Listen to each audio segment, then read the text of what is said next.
I think there's a bit of a plan now. The owners are I might be totally wrong, but the owners are going to give him an opportunity. It's not good at the moment. It's not ideal to get booze at the end of the game. Another defeat, struggling to score goals, Chelsea. But I think he will get a little bit more time than that.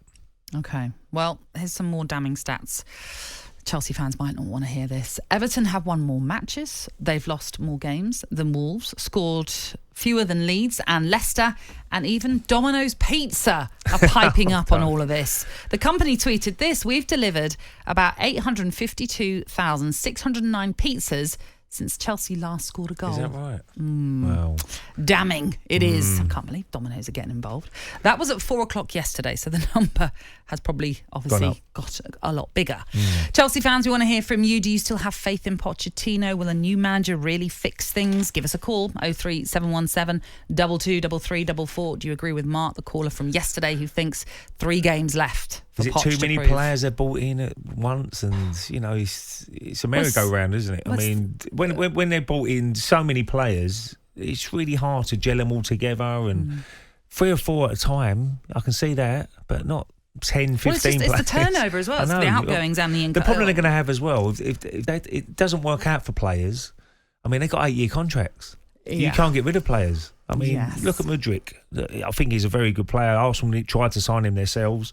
But if it doesn't work out for him, he can just sit there on his contract and, you can't get rid of players these days. Players have got all the power now. Chelsea might say, well, it's not worked out. We want to move you on.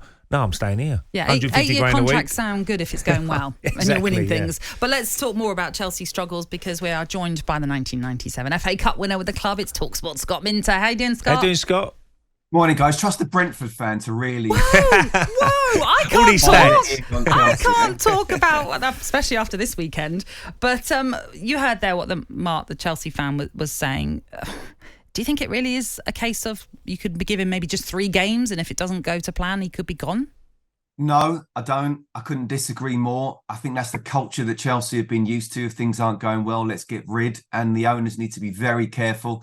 If they start getting rid of someone like the likes of Mauricio Pochettino, not only will they look like they're, owners that want 4 or 5 or will be having 4 or 5 managers a season, but the real top managers won't be going there. The only thing I can agree with Mark is, and I'd like to sit down and have a pint with him and just see, just almost try and turn him around a little bit, because as I say, the only thing I'd agree is maybe Ben Chilwell at left back. And, I do like him a lot. I think he's an excellent player, but obviously Poch has gone for Levi Colwill. But I just feel that Chelsea fans need to get out of this culture of what we had under Roman Abramovich, where, it was top-class managers, top-class players. And as Razor just said there, if you're bringing 3 or 4 players in, then you can slip them into the squad and pick them when you feel they're ready.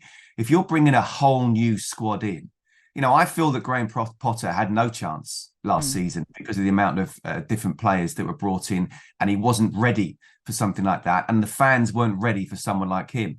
I felt that Frank had no chance as well, because it was literally, right, you got the rest of the season, half the team want to go, the rest are sort of disillusioned. I said last season, I felt that Pochettino should have gone in at the end of last season. And even if he was 0 for 4, he would have learned a lot about these players. But if you look at this season, I think pretty much every game over the whole 90 minutes, not for the 90 minutes, but over the whole 90 minutes, Chelsea had been the better side. But again, they created chances yesterday. And it's difficult to comment on a game that I haven't seen in full on 90 minutes. I've just seen the highlights, and I spoke to someone who was there that I respect a lot. And he confirmed what I thought of Chelsea, that actually they do create the chances. They just haven't got someone to put the ball in the back of the net. And I'm not having to go at Nicholas Jackson here. No. I think there's going to be other players that have to step up in the team. I was just going to say, what have you made of Nicholas Jackson so far, Scott? Because, look, he done well last season. They paid big money for him, not 30 million. It's not big money, really, when you look at the scale of things. But he's not really hit the ground running. He's got 5 yellow cards now. He's banned in there for a game. But they've been searching for a striker for how long? I know they went for Aubameyang, that didn't work. We know Lukaku didn't work. That number 9 for Chelsea has been their biggest problem over the last 5 years, I should imagine. Yeah, and maybe even longer. I think there's only Diego Costa that's really filled the boots of Didier Drogba. No, Ray, honestly, I really like Nicholas Jackson, and I think if you give him time, he will be a top Premier League striker. I look at him and he's strong, he's fast, he has defenders hanging off him, he's sharp, he wants to work back for the team. The only thing he's lacking at the moment, which kind of is important, is sticking the ball in the back of the net. But Didier Drogba, when he first came to Chelsea, some of the Chelsea fans weren't having him straight away, and he took a bit of time to settle. I really like him. I just think he just needs, Nat, you were saying about the 5 yellow cards earlier, and Ray, you just brought it up. I think I'm right in saying that they're all for dissent as well, which silly, so needless. That's not good enough. That is inexperience if you're talking about inexperience, but it's because clearly he cares, he wants to do well. I'm telling you, there's a really, really good player there, and look, it's not easy for Chelsea fans to just kind of sit and take that because it's been like this for too long. But, I do blame the owners in terms of the scattergun approach at the beginning of last season. They wanted to try and be clever and put players on 8-year contracts and spread the payments out. It's not worked last season. I think Pochettino is still recovering from what happened last season. But I do like the recruitment this summer. And I think Chelsea just need time, but they need to stick the ball in the back of the net. His team is creating chances. He can't be there to score those goals. So there's no doubt about it, though, that the next few games are very important. But in terms of Poch being in danger, no chance. He shouldn't be. No. All right, Scott, thank you for being with us this morning. Great to chat to you as always. It is a third loss in the Premier League for Chelsea. See, I don't know what a good season is for Chelsea. I thought they might be challenging with Pochettino going in, that top 6, top 4. Is there any chance of that? Probably not.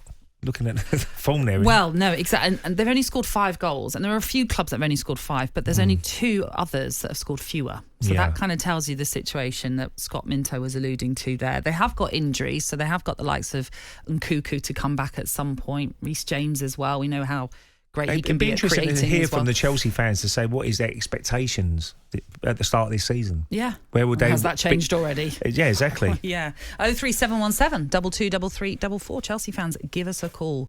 talkSPORT Breakfast, waking you up Monday to Friday morning from 6 a.m. on AM, on DAB, via the talkSPORT app and on your smart speaker. talkSPORT.